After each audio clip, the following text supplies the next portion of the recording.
This video gives an overview of the time series variational autoencoder theory and Python examples. So first of all, to understand what variational autoencoders are, here's an overview where we compare them to principal components, which is more well known.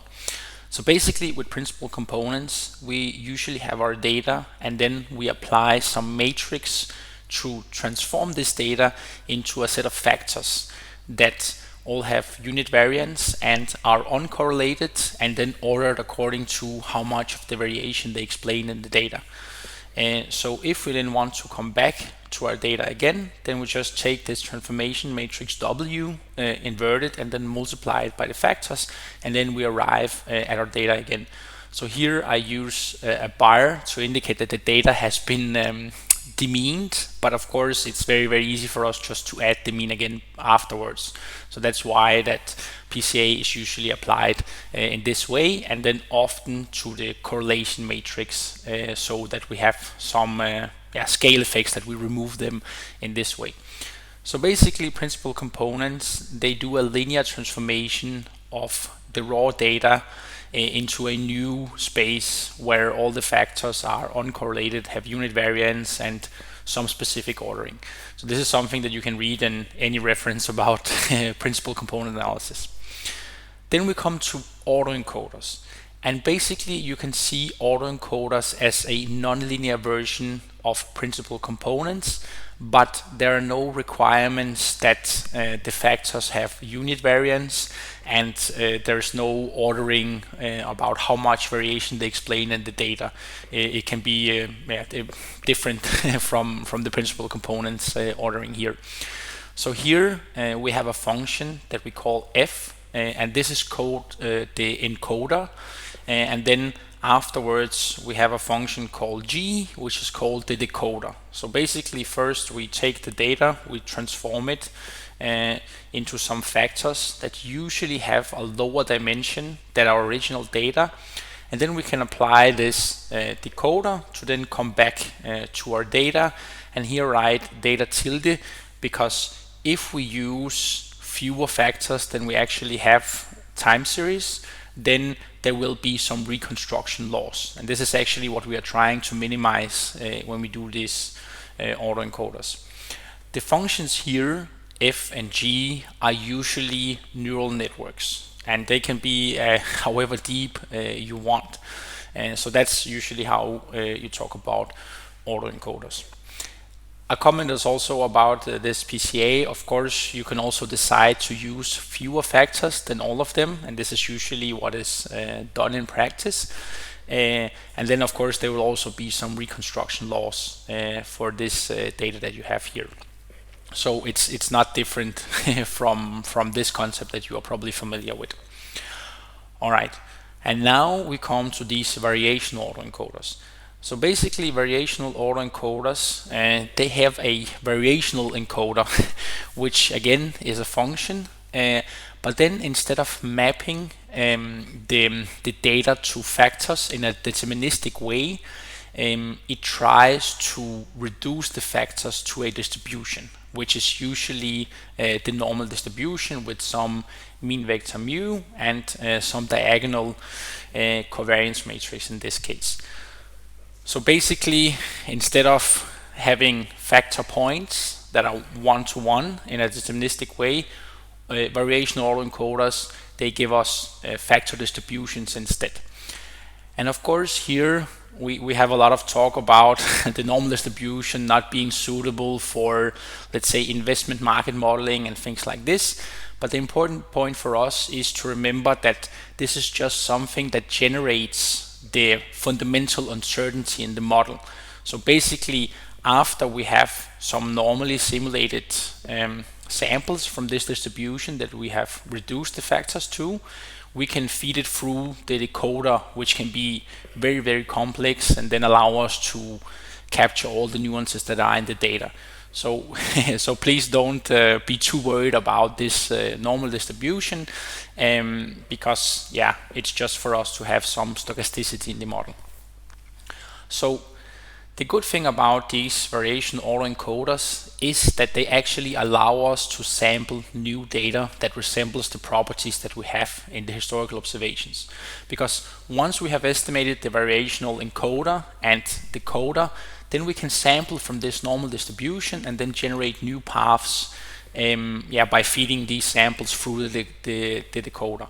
So this is some of the things that we'll be seeing today.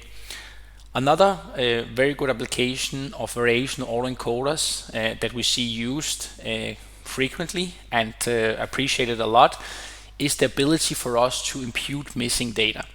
So this is something that is usually done if you have differing holidays. So let's say you invest in the US and you invest in Europe, then there might be difference in the holidays that you have. But then if you want to do investment simulation, things like this, then usually you don't want to take out this day entirely just because one of the markets that you're investing in is missing an observation. So here it would be good with some method for imputing a value that is probably a good estimate of what the prices or risk factors would have been if the markets were open. And this is something that variational autoencoders can be used for. Usually before variational autoencoders, people would do some backfilling just with very simple rules such as last observation carried forward, or using some linear stuff like regression or PCA. So this is also something that we will compare the performance of variational autoencoders to PCA in the examples after. So when we talk about time series variational autoencoders, then what we mean is that these neural networks, they have time series layers that contain some state variables over time that allows us to capture the state of the system. And this is a common misunderstanding with variational autoencoders. So all of these things, when applied to investment time series, it's still very, very new, and there's a lot of confusion about how can you sample from an IID normal distribution and then generate correlated samples afterwards.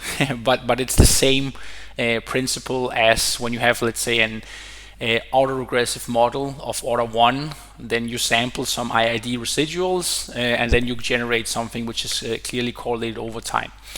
But the point is that when you have this tabular investment time series data, for the frameworks that exists for deep learning and variational inference, it's very, very hard to handle this data correctly, because these frameworks are usually built for video, text, images, or something like this.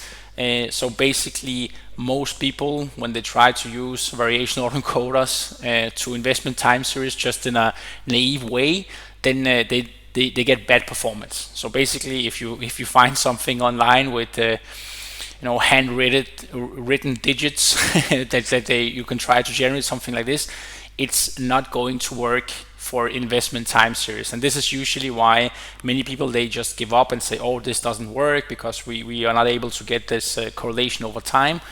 But in reality, it's just because it's incredibly hard to handle the state in training and validation and simulation and all of this. So yeah, it requires a very, very careful and very, very tough implementation to get these things right.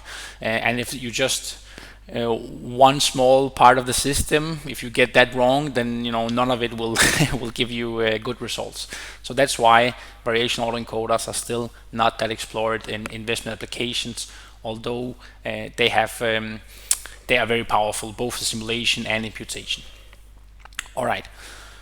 So here are some useful references. So first of all, in the portfolio construction risk management book, I give an introduction to generative machine learning methods, including also GANs, and just in chapter 3, the idea of how we approach the market simulation and modeling with stationary transformations and things like this. And I also explain this concept, how can we sample something which is IID noise and then generate correlated samples afterwards.